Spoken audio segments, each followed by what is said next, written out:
wanting you guys to play free, or do you want them to kind of channel that? How do you Yeah, I think you have to channel it the right way, because if you don't, it can paralyze you. And it's not a negative thing, but sometimes guys do get so wrapped up in it and want it so badly, like the game just becomes difficult. And then, the more you struggle at it to try to make it worse, make it better, it gets worse. Almost like running in quicksand. But what I think your focus is your focus is always on the things that you can control, right? Typically, if you outwork your opponent, good things are going to happen for you.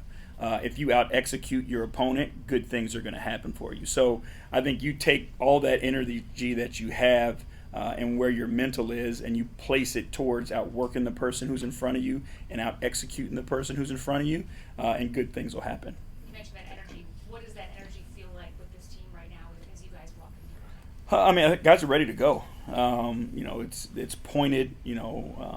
It's loose enough where you don't feel like guys are uptight. But there's definitely the mindset that we got to go out and we understand what's at stake tonight and how important this game is for us. Chris. Hey, JB. What's up, Chris? When do you as coaches typically start planning for the playoffs? I mean, we already have.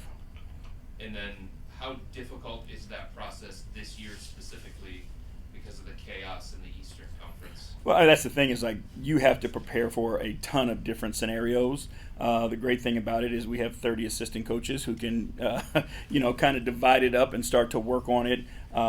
Guys who are focusing on the offensive side of the ball, the defensive side of the ball, the special teams type of thing. So we've got a big enough staff that we can, not skip steps with the games that we have in front of us, but also get to a point where, Sunday happens and we're not in a panic because we haven't gotten anything done. So we're fortunate enough to have the size of staff that we do and the guys that, I trust to get the job done properly. Thank you. Anything else in a row? Spence? Spencer Davies, Cavs Insider. Just talking about the playoffs and going in with a high note. Is there any particular point of the team, like team-wide, point of emphasis team-wide that you want to hit on before you get to that point?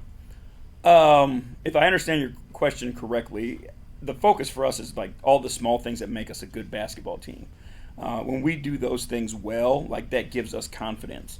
When we play together with high energy and we're sharing the ball and everybody's a part of it, you can see the difference in our team. You can feel the spirit that carries. So, our effort and our goal is to get that. And then once we get that feeling, then it's a matter of just maintaining that feeling as we go into the playoffs. And you spoke about the defense too at length the last game.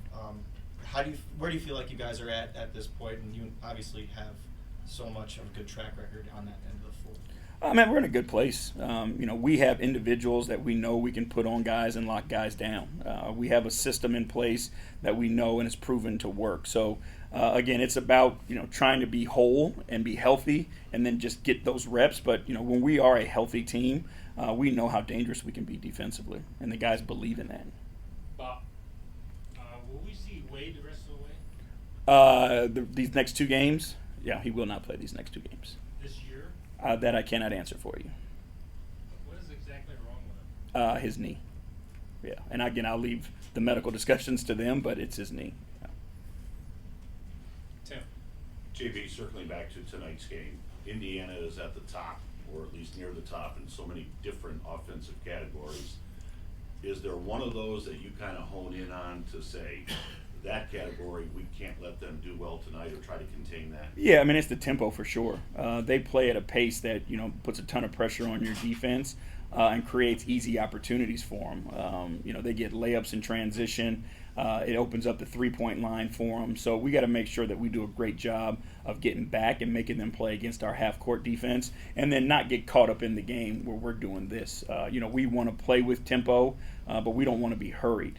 We want to get the ball across half-court. We want to make them chase us throughout the shot clock, but we want to make sure we're working for great shots so that we have floor balance, we're not turning the ball over, and that gives us a better opportunity to set our defense. Was the third game against Indiana, the most recent game, was that the template where you held them to 103, I think was? Yeah, no, I think that was it. I think we did a great job that game of defending the three-point line also. But we did a really good job of getting back. We mixed in some zone, which kept them off balance a little bit. Typically the zone slows the game down as well, so I think that's something we'll look to do as well. Yep. To go off Serena's question a bit, you would told the guys at halftime to have fun, maybe breathe a little bit. Do you ever catch yourself kind of getting caught up in the moment, though, like your players do? Have you watched me? No, yeah. I mean, you like.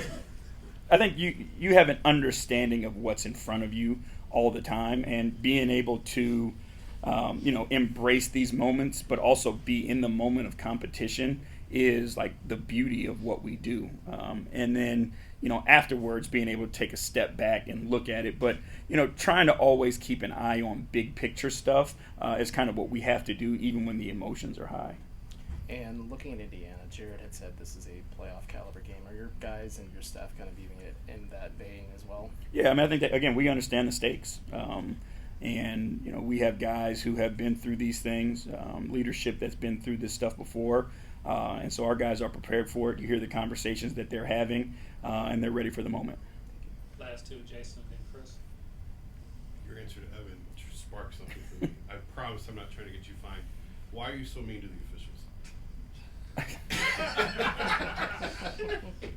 I don't think, and this is where, again, I appreciate the question. To me, it's not a matter of being mean to officials.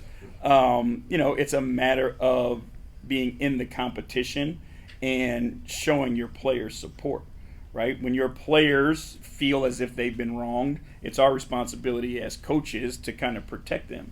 A lot of times, and where the referees that have been around for a long time understand, like, it's never personal, right? Like, some of these guys I've known for 20 plus years, right? So we can laugh and joke about it in the moment. And that's where, it takes a little bit of time to build those relationships with referees, but it's never personal. And I think sometimes both sides, right, get caught up in the feeling that it's personal.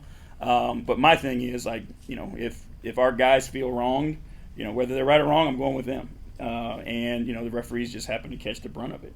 You ever go back to him and go, yeah, you were right? Oh, a lot. The guys that I know, I definitely, have those conversations with them. And even, the guys or gals that I don't know as well, we have our moments where, you try to bring the emotions down, but it doesn't always happen.